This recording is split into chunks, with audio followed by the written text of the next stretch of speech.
Obviously, Aaron Donald and Ramsey stand out. But when you throw on the film, just what maybe stood out the most to you? What gives you the most grit? They definitely build that defense around those two. They look for the matchups with Ramsey on receivers and with Aaron Donald. They just move him so many different places.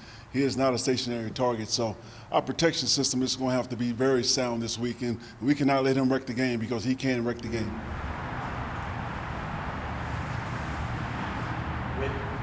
With a player like Aaron, do you have to double him every time, or is it something where sometimes after trusting out one-on-one to do enough to get it done? Well, that's going to come some times when we're all going to be one-on-one with him, and we got to get the job done. But you want to put four hands on him as much as possible. Why is he so good? I mean, what do you see on tape? There's some natural leverage there. I mean, why is he so good? He's just dynamic. He's strong, he's fast, he's quick, he's explosive. He jump around and make moves. He does some of the things that are very unsound for a defensive lineman, but he makes plays doing it. So he catches you off guard, element of surprise with some of this stuff. But he's just he wants to be the best in the league. I got a chance to know him a little bit, being in LA with him, and he's an unbelievable human being, and he wants to be the best in the league. And right now, I believe he is. You say on some Super Bowls, like the technique is unorthodox and tough to. His technique can be very unorthodox, because when he's supposed to go right, sometimes he steps left, and he's still quick enough to get there in the backfield and make a play. And pass rush, you just don't know where he's going to be. You say he wants to be the best in the league. I mean, he's been there for a while too. That's special things about him. It's not just a 1 or 2. No, he's been the best for a long time, and he takes care of himself and he works hard. I heard nothing but great things about him. When you add Floyd and the quarterback to that, they have stars on all three levels. How difficult is that to run an offense? No, it makes it difficult, but you still can run your offense. They do have studs on all three levels. Floyd is their second best rusher, in my opinion. But he's a guy that we're going to have to account for, and our tackles are going to have to do a good job on him because they will bring the back, they will bring Young just to create the 5 one-on-ones, and that can be an issue. But we got to get the ball out on time. We got to get through our route depth and get our heads around, and we still can do some things to move the ball down the field. AG comes into this podium every week and highlights a positive and start off as just his thing. So when you look back at this, maybe that's what I should do. But is there any? What do you got from that Cincinnati game? Not a damn thing. Not a damn thing.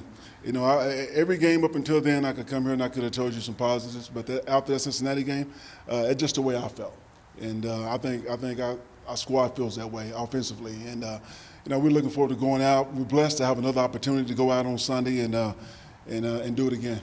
So how do you approach this week differently? Because I know talking to your position coach yesterday, he said you felt really good about Wednesday and Thursday's practice last week, and it seemed like it was trending toward a good week and a good Sunday. So what do you do differently this week to not have another performance like that? Well, you had some guys that didn't practice as much last week, and they showed up in the game. So guys that don't practice as much, we won't put as much on their plate, regardless who they are.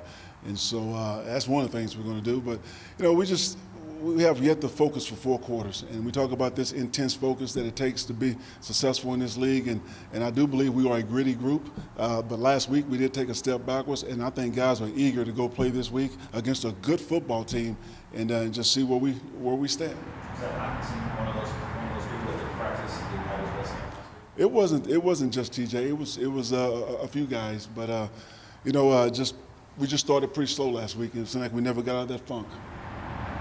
Dan promised, some shakeups maybe on the roster. You guys bring up Geronimo from the practice squad this week. Got a little bit of playing time last week. Do you kind of expect him to play more this game, and what does he bring to you? No, we was hoping to get him in the flow of the offense last week, but we were in a no huddle so soon. I think middle of the second quarter. But definitely this week we're looking to get him some more looks. What does he bring that's different? He has size at that position. He has experience. He has played in games before. There's been a lot of talk about tempo this week, whether that's getting out of the huddle faster, or what does tempo mean to you? What is the value, do you think, to getting this offense moving? I just think when you can tempo a little bit, you can first, number one, get the defense tired, and you can just be on the attack. when I feel like we're not in a good rhythm and not in a good tempo, sometimes I feel like the defense can dictate to us. We want to dictate to the defenses. So, yeah, we do want to create more tempo. Are there some things you miss from being in the coach's box as opposed to the sideline in terms of things like that, just having a better grasp on? Absolutely. That's the downside of being in the box is you're isolated from the game, and the emotional part of the game. And so you don't get that feel. But, I'm constantly in communication with the coaches on the sideline, so I kind of know what's going on. Do you think you thought about switching at some point if it feels uncomfortable that way? If I feel like I had to, I would, but I don't think I need to right now. I think we have good enough leadership on the sideline between the coaches and the players. And I believe an offensive coordinator can see it better from up top. And so that's why I choose to be for right now, but who knows? Anthony, I'm wondering with Jared Goff, are you sensing at all when you watch the film that he's locking in too much on his primary read and not scanning the field as effectively as he should be? I just know Jared is going to target people that he trusts. And I'll leave it at that. How about this week for him? What sense do you get from him about excitement or chip on the shoulder that he's going to face his old team? So far it's just been a normal week of preparation for him, and he's a cool cat. You never know, how he's feeling, but I know it means a lot to him. It would to anyone going back playing their old team in the city where they grew up. He's from California, so I know it's a big game for him, but they're all big.